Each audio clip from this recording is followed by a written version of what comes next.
Self-Managed Super conducted its annual SMSF Roundtable earlier this year to garner the opinions of some of the most respected experts in the sector about the most important current issues.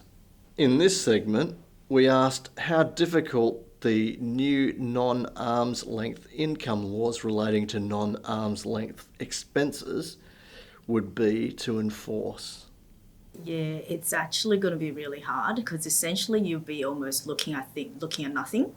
So with the actual cost side, the income side, you have income, then it's a lot easier to identify whether it's in an arm's length income or not. But for expense, because when you look at the proposal, it's quite clear, including nil expense. So I think that haven't even been charged even $1.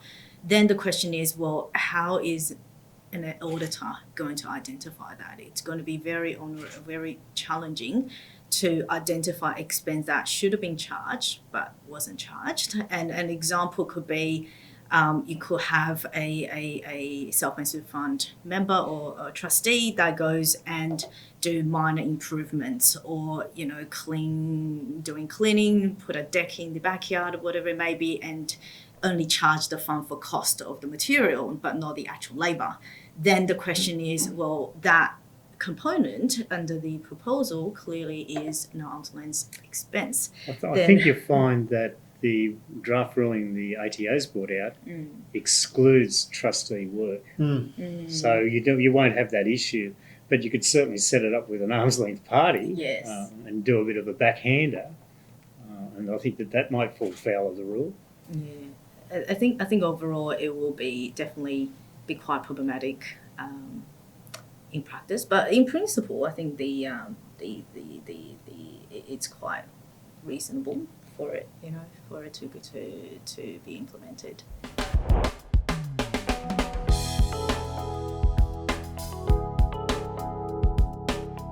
It's an issue with some funds even now, from the point of view that they don't understand sometimes that the expense should be by the fund, and they'll spend things outside the fund, all those sorts of things. So you're gathering that information, like Yvonne said, to work out what the true expense is in relation to a particular investment. So it's there in one way or the other. So the processes you've got in place now to identify what the costs are about the investment will probably be no different going forward.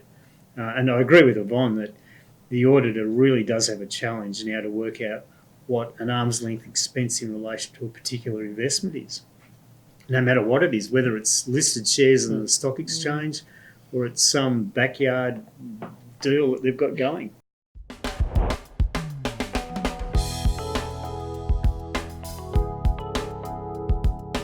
Well, I welcome the attempt.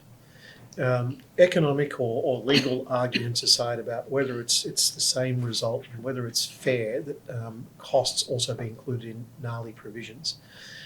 I welcome the attempt at clarity because there is confusion and it makes it difficult as an advisor when explained to a client as well. So I welcome the attempt, but it does sound near impossible because of the permutations.